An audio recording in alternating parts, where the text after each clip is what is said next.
చెప్పండి సార్, అసలు 2024 తర్వాత 2025లో టీడీపీ కూటమి పరిపాలనలో ఆంధ్రప్రదేశ్ ప్రజలు అసలు ఏ విధంగా హ్యాపీగా ఉన్నారనుకోవచ్చా, బాధలతో కష్టపడుతున్నారు అనుకోవచ్చా? ఏమనుకుంటున్నారు మీరు? అసలు మీరు ఏమనుకుంటున్నారు? మేమైతే బాగానే ఉందనుకుంటున్నాం. ఎందుకంటే 10 నెలలే కదా పరిపాలన సాగించి. ఈ 10 నెలల్లో ఇప్పుడు ఆయన అన్నట్లుగా, సీఎం గారు అన్నట్టుగా 4,000 పెన్షన్ చేస్తానన్నారు. ఎట్ ఎ టైం 4,000 పెన్షన్ చేశారు.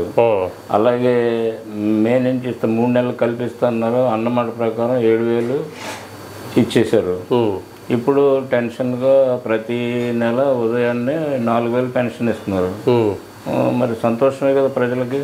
ఒక సూపర్ 6 అన్నారు కదా. సూపర్ 6 అంటే ఓన్లీ పెన్షన్లు ఒకటే కదా సార్. సూపర్ 6 అన్న సూపర్ 6 చేస్తారు. సూపర్ 6 చేస్తారు, చేయరని నేను అనట్లేదు. ఇప్పటికీ చెప్తా, సూపర్ 6 జరుగుతుంది.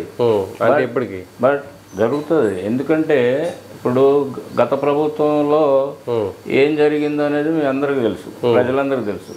ఆ ప్రభుత్వంలో చేశారు కాబట్టి ఆ ప్రభుత్వాన్ని ఓడగొట్టి ఇప్పుడు విజన్ ఉన్న నాయకుడు కావాలా, చంద్రబాబు నాయుడే కావాలా, కూటమి కావాలని చెప్పని గెలిపించుకున్నారు. అత్యధికమైన మెజారిటీతో గెలిపించారు. అది వాస్తవం.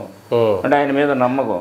ఆ నమ్మకంతో ప్రజలు ఉంటారు, ఇంకా ఉంటారు. ఎందుకంటే 10 నెలలు అయింది కాబట్టి అప్పులతో ఉన్న రాష్ట్రాన్ని ఆయన ముందు తీసుకెళ్తాడు. అభివృద్ధి, సంక్షేమం రెండు ఆయన కళ్ళు.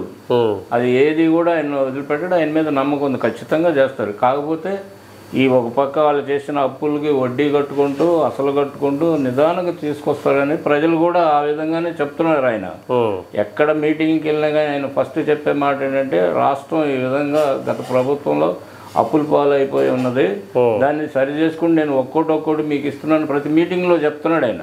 అంటే అప్పులు చేసుకుంటూ వెళ్తున్నారన్నారు కానీ అప్పు చేయకుండా వెళ్తారు.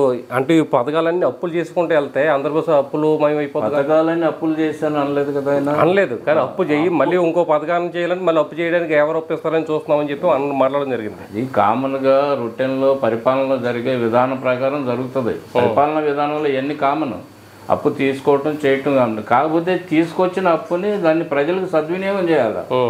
ఆ సద్వినియోగం జరిగేటప్పుడు ఎటువంటి ఒడిదుడుకులు ఉండవు. ఈ ప్రభుత్వంలో అది జరుగుతుంది అని చెప్పి ప్రజలు నమ్మారు. సంపద సృష్టి అన్నారు. సంపద సృష్టి అంటే ఇప్పటివరకు ఏం సంపద సృష్టి వచ్చింది? ఇప్పుడు సంపద సృష్టి ఉండండి, అన్ని కంపెనీలు వచ్చినాయి. ఆ రోజు కంపెనీలను ఎలగొట్టారు వాళ్ళు, ఇవాళ కంపెనీలను వస్తున్నాయి. అలాగే అమరావతికి కేంద్ర ప్రభుత్వం నిధులు మంజూరు చేస్తుంది, పోలవరానికి నిధులు మంజూరు చేస్తుంది. ఇవన్నీ అయిపోతే ఆటోమేటిక్గా అభివృద్ధి అవుతుంది కదా. అంటే ఇవన్నీ అవ్వాలంటే మళ్ళీ 5 సంవత్సరాలు పోయి మళ్ళీ ఇంకో ఎలక్షన్ రావాలంటారా? అవసరం లేదు అంత 5 సంవత్సరాలు అనేది కాదు, కానీ ఒక 2-3 సంవత్సరాల్లో కొంత కనపడుతుంది డెవలప్మెంట్. అది ఇప్పుడు ఏంటంటే, ఇప్పుడు అమరావతి స్టార్ట్ అయింది అనుకోండి. ఇప్పుడు ఏదైనా మనం ఫైనాన్స్ మీకు ఇస్తేనే కదా, మీరు కొనుగోలు శక్తి మీ దగ్గర ఉంటే దాన్ని తీసుకొస్తారు, గవర్నమెంట్కి ఆదాయం వస్తుంది. గవర్నమెంట్కి ఆదాయం వచ్చినప్పుడు గవర్నమెంట్ ఏం చేస్తుంది, ప్రజలకు పంచుతుంది. అది సంక్షేమం జరుగుతుంది. కొనుగోలు శక్తి అసలు ప్రజల దగ్గర అసలు డబ్బులు లేవు, పని లేదు కదా సార్. ఇప్పుడు పనులు ఉన్నాయి.